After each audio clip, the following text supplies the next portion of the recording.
So let's start with the first element of team composition, and that is size. How big is your team going to be, or how small is your team going to be? Let's start by reflecting on your current team, or the team that you worked in most recently. Could be in school, could be at work, could be a sports team that you were part of. But how big is that team? And I want you to think about, from your perspective and your experience, what were the advantages of that team size, whether it be small or large? And what were the disadvantages of that team size? Again, whether it's small or large. Go to the discussion forum and share with your classmates your own experience with team size and what you see as those advantages and those disadvantages. And see if your experiences line up with, or maybe even are different from, those of your classmates. And then we will go into what we know from our research on team size and its impact on team functioning and performance. So start with the discussion forum, see what your classmates have to say, and then come back and we will proceed with trying to understand really what the impact of team size is on team functioning and performance when we look across teams around the world.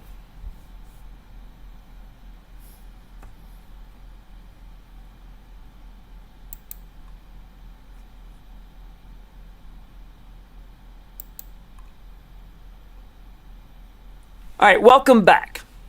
Hopefully you had an opportunity to really engage with your classmates on this notion of team size and what those advantages and disadvantages are.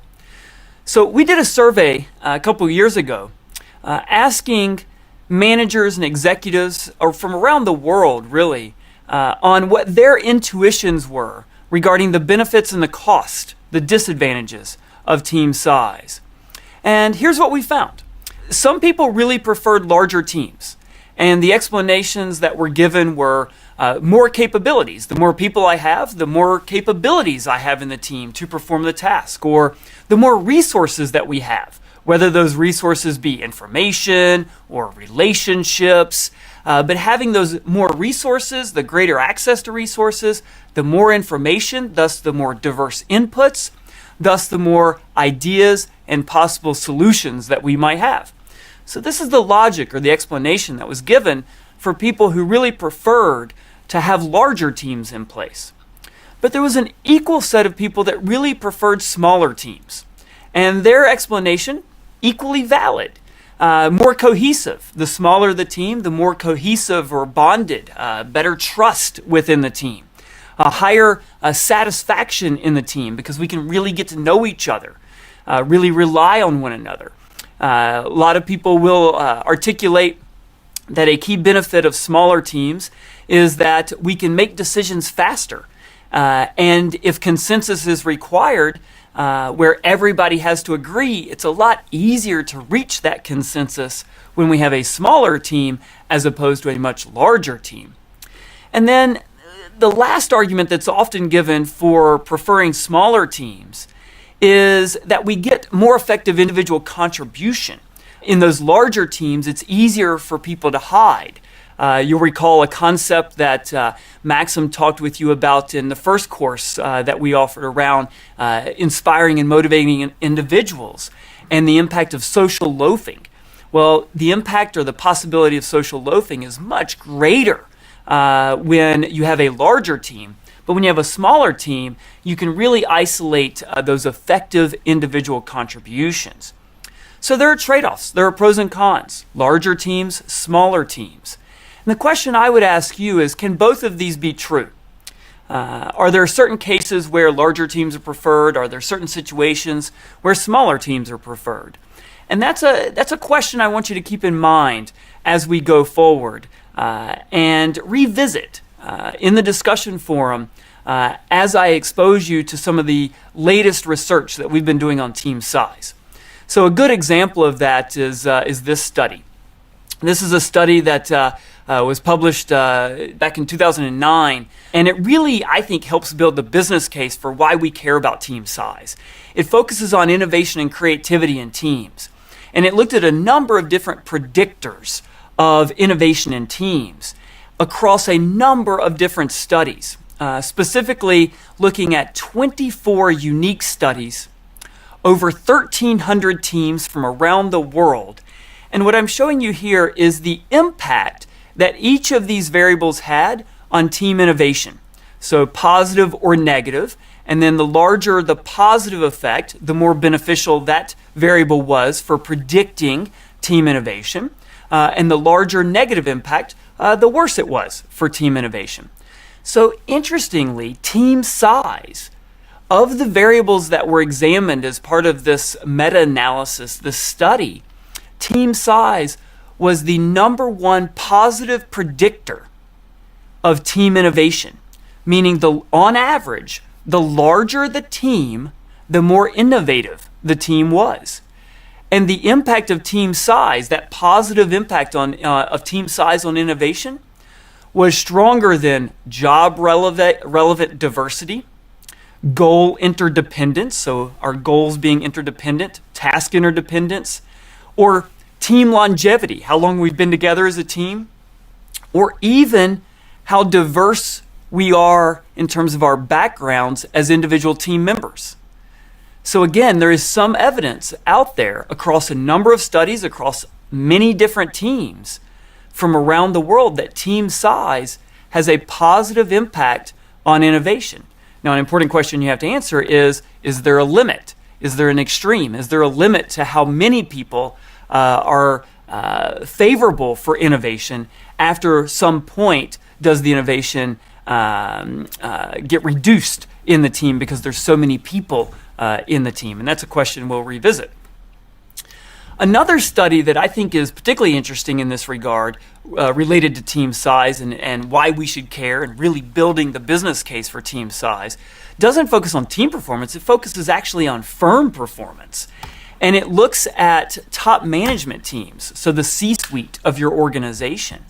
For example, in tech startups, in high technology, early stage startup organizations, there's evidence to suggest that the size of the founding team positively predicts, meaning the larger the team, the better, positively predicts how fast these startups grow and ultimately the positive cash flow that these startups experience. That's interesting. A lot of times we think about keeping that founding team small. What we actually find is that team size positively predicts growth and cash flow in these startups. Again, there might be a certain limit to that, but positive relationship between size and, in this case, firm performance. And then one of the most fascinating studies, for me at least, is this one, where it looks at not the top management team in this case, but the size of the board of directors, both for large firms and small firms. And there is a difference. Firm performance here is measured both by market-based measures of performance, so stock returns, as well as accounting-based measures of performance, net income, for example. But for both of those measures of firm performance, we find that board of director size, the more members on the board of director, on average, the better the firm performs, both for large and small firms. But the impact of board size on firm performance is greater for small firms than it is for large firms. Again, there may be a certain limit, but on average, what we find is the bigger the board of director, the better that firm performs. Very interesting and I think counterintuitive for a lot of us, including my friends at Amazon. Jeff Bezos is famous for his commentary at an Amazon off-site retreat. This is an internal retreat where a manager stood up during the retreat and said that what Amazon really needed was for employees to start communicating more with each other, more team communication, more open communication. And Jeff Bezos, the current CEO of Amazon, stood up, at least according to reports from this internal off-site retreat, and the quote went something like, "No, communication is terrible. We don't need more communication. We don't need more team members communicating with each other." And since I really started to think about, what Jeff Bezos is trying to communicate, and I think what he's trying to communicate is there's a limit to the number of people that can really contribute and work together. And Jeff went on to clarify his point of view on team size with what he calls the two pizza rule. If a team cannot be fed with two pizzas, then it's too large. So in his mind, there's a too small and there's a too big. And somewhere in the middle is just right. And just right in his world is, can I feed it with two pizzas? And so that's an interesting way of thinking about it. It certainly depends on your appetite and the appetite of your team members, but it at least gives us a ballpark for how to think about what is the optimal team size. And there's actually research on trying to figure out what is that optimal team size. And so let me share with you some of the, I think, most fascinating studies really trying to discern or identify what is that optimal size. In 2006, in a Fortune magazine article, Jerry Useem quoted the original study that was done by Richard Hackman and Vidmar all the way back to 1970 on this. And it said that large team size is bad and too small is also bad, and there's an optimal number in there, and the optimal number is 4.6 team members. So I encourage you to figure out how you can get the 0.6 in your team, but it at least gives you the ballpark of between 4 and 5. Jerry, in this case, in this Fortune article, was quoting research by Hackman and Vidmar in the early 70s, but that research is often misquoted. This is a report that Richard Hackman wrote for a government agency in 1971, summarizing those findings they had back in 1970. And the quote reads, among other findings, the study suggests that group size, which leads to optimal satisfaction of team members, is between 4 and 5. So that 4.6 number is really about optimal satisfaction of group members. But continue reading this quote. It is not the size, 4.6, is not the size which necessarily leads to maximal effectiveness of the team. In their original research, they actually found that teams that were smaller than 4, in some cases 3, as well as larger, up to 7 or 8 team members, actually performed more effectively than did 4 or 5 person groups. So again, you really have to ask yourself, am I after satisfaction or am I after effectiveness of the team? And since we've been doing a lot of research on size and effectiveness, and here's essentially what we've found.